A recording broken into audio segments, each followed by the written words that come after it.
Hello friends, good morning. Welcome back to my channel. இன்றைக்கி பார்த்திங்கன்னா சாட்டர்டேங்க. Morning time பார்த்திங்கன்னா 8 o'clock ஆச்சு. நான் ஒரு 7:30 பக்கமாக எழுந்திரிச்சு வந்தேன். இது நைட் ஃபுல் நைட் பாப்பா தூங்கவே இல்லைங்க. செம்மையாக ஏசியே ஒர்க் ஆகலை. வோல்டேஜ் ட்ராப் ஆனதுனால எழுந்திரிச்சு உட்காந்து ஒரே அழுகை. எனக்கு தூக்கம் வருது, ஆனால் தூங்க முடியல அப்படின்னு ஒரே அழுகை. நேற்று ரொம்ப வோல்டேஜ் ட்ராப் ஆகிடுச்சிங்க. ஏசி சுத்தமாக ஒர்க்கே ஆகலை. என்ன பண்ணுறதுன்னு எனக்குமே தெரியல. என்னடா பண்ணுறதுன்னு அப்புறம் பார்த்தீங்கன்னா ஒரு 1:30 2 o'clock மேலே தான் அது கொஞ்சம் ஒரு மாதிரி பவர் இழுத்து கொடுத்து ஏசி ஒர்க் ஆச்சு. என்ன ரீசன் பார்த்தீங்கன்னா ஸ்டெபிளைசர் போடுங்கன்றாங்க. இங்கே வோல்டேஜ் ப்ராப்ளம், எங்கள் ஏரியாவில் வந்து வோல்டேஜ் ப்ராப்ளம் இருக்கிறதுனால ஸ்டெபிளைசர் போடுங்கன்ற மாதிரி சொல்லிட்டாங்க. ஸோ என்ன பண்ணுறது, இன்றைக்கி எப்படியா ஸ்டெபிளைசரை வாங்கி போடணுன்ற மாதிரி இருக்குது. பாப்பா நல்லா தூங்கிட்டு இருக்கா.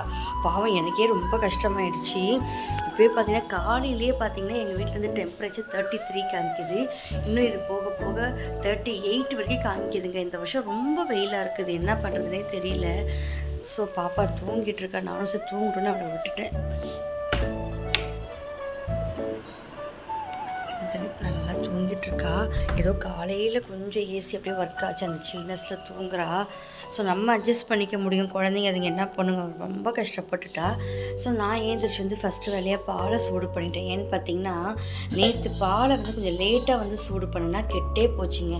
நம்ப மாட்டேங்க. ஒரு 7:30க்கு எப்போவுமே நான் 6 o'clock எழுந்திரிச்சு வந்து சூடு பண்ணுவேன்.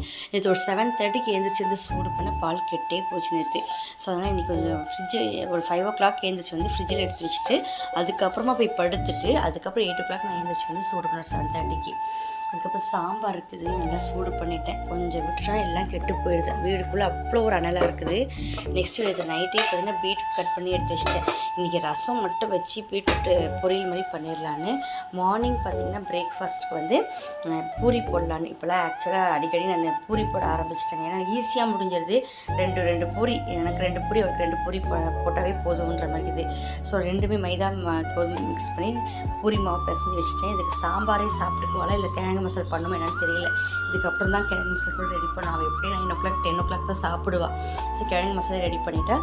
இந்த பூரி மாவு நைட்டுக்கு எங்களுக்கு கொஞ்சம் மிச்சமாகவும் சாத்தியம் பூரி நைட்டுக்கு வச்சுக்கலாம். மதியம் ரசமும் பீட்ரூட் பொரியலும் ரெடி பண்ணிடலான்னு. ஸோ காலையில் எப்படி தாங்க ஸ்டார்ட் ஆகுது. செம்ம டென்ஷனாக இருக்குது. இந்த வருஷம் வெயில் கொஞ்சம் சீக்கிரம் போயிட்டு மழை வந்தால் நல்லாயிருக்கும். மழை இருக்குன்னு தான் சொல்கிறாங்க. எப்போவுமே ஆக்சுவலாக மழை ஆரம்பிக்கிறதுக்கு முன்னாடி இந்த மாதம் ஆரம்பிச்சுன்ற மாதிரி நியூஸில் சொல்கிறாங்க. சீக்கிரமாக மழை வரும்னு.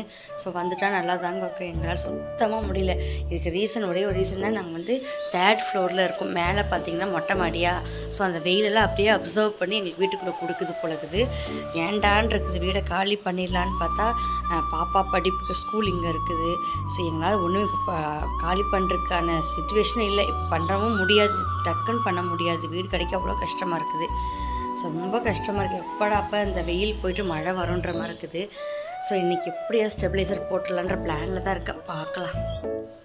மசால் பார்த்திங்கன்னா கிழங்கு வேக வச்சுட்டேங்க. ஒரு 4 கிழங்கு வேக வைக்கிறதுல என்னடா ஆகுதுன்னு நினச்சி வேக வச்சுட்டு எப்படி எழுந்திரிச்சு வந்தோடனே எனக்கு பூரிக்கு கிழங்கு தான் வேணும்னு கேட்பா. ஸோ ஓகே, முன்னாடி நான் ரெடி பண்ணிட்டேன். ஸோ 4 கிழங்கு வேக வச்சுருக்கேன். ஒரு 1/2 glass டீயை மட்டும் போட்டு குடிச்சிட்டு அதுக்கப்புறம் டிஃபன் வேலையை ஸ்டார்ட் பண்ணலான்னு. இன்றைக்கி நான் சிம்பிளான லஞ்ச் எடுத்தோம். ஸோ அதனால் எனக்கு வேலையே அதிகமாக இல்லை. பார்த்திங்கன்னா மசால் தாளித்து விட்டுட்டேன். நல்லா பூண்டு நசுக்கி போட்டு கொத்தமல்லியெல்லாம் போட்டு சூப்பராக ஒரு மசால் ரெடி பண்ணிட்டேன். பக்கத்துலேயே பார்த்திங்கன்னா பீட்ரூட் வேக வச்சுருக்கேன். டைம் 9:30 தான் ஆச்சு. நான் காலையிலே சமையலை முடிச்சுட்டு வெளியே வந்துடலான்னு.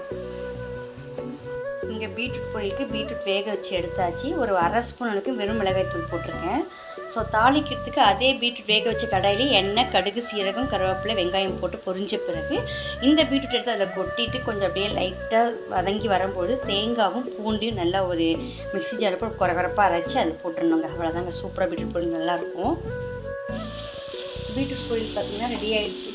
காலையிலே ரெடி பண்ணிட்டேன். இதில் வந்து தேங்காய் பூண்டெல்லாம் நல்லா ஒரு மிக்ஸி ஜாரில் போட்டு ஒரு குறகுறப்பாக அரைச்சி அப்புறம் பீட்ரூட் பொரியலில் சேர்த்து நல்லா ஃப்ரை பண்ணிட்டேன். செம்மையாக இருக்கும். இது சாம்பாருக்கும் சரி ரசத்துக்கும் சரி நல்லா இருக்கும். இது முடிஞ்சது. இங்கே வந்து மசாலா ஒரு கிணத்துல போட்டு வச்சுட்டேன். பூரி மட்டும் ரெடி பண்ணி பாப்பா தலை குளிக்க வைக்கணும். இப்போ குளிச்சுட்டு வந்து டிஃபனை கொடுத்துடலான்னு.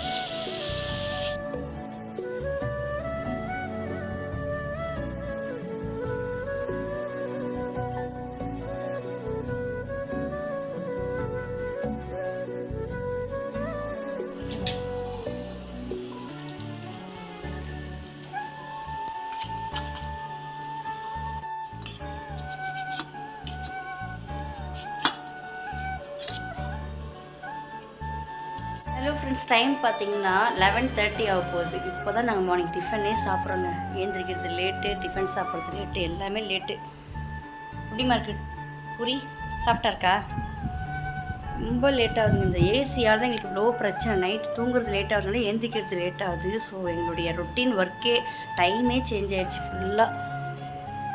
ஹலோ ஃப்ரெண்ட்ஸ், டைம் பார்த்தீங்கன்னா 2 ஆகுதுங்க. இப்போவும் பசிக்கலன்னு உட்காந்துட்டுருக்குறா. சரி போய் சாப்பாடு போட்டு வந்து ஊட்டிட்டான்னு கேட்டால் ஓகேம்மா எனக்கு ஊட்டி விட்ருமான்றா. ஸோ அதனால் வந்து சாப்பாடு போட்டு நேற்று வச்ச சாம்பார் அப்படி இந்த கத்திரிக்காய் முருங்கை அப்புறம் கொஞ்சம் பீட்ரூட் பொரியல் வச்சு அவளுக்கு ஊட்டி விட்டுறலான்னு ஊட்டி விட்டு கொஞ்சம் நேரம் அப்படி படுத்துடலான்னு. சரியான வெயிலுங்க. டெய்லி இதே தான் சொல்லிட்டு இருக்கிறேன். வெயில் கம்மியான பாடே இல்லை. ஸோ அவளுக்கு ஊட்டி விட்டுலான்னு கொஞ்சம் தட்டில் போட்டு நானும் அப்படியே அதையே சாப்பிட்டுக்கலான்ட்டு.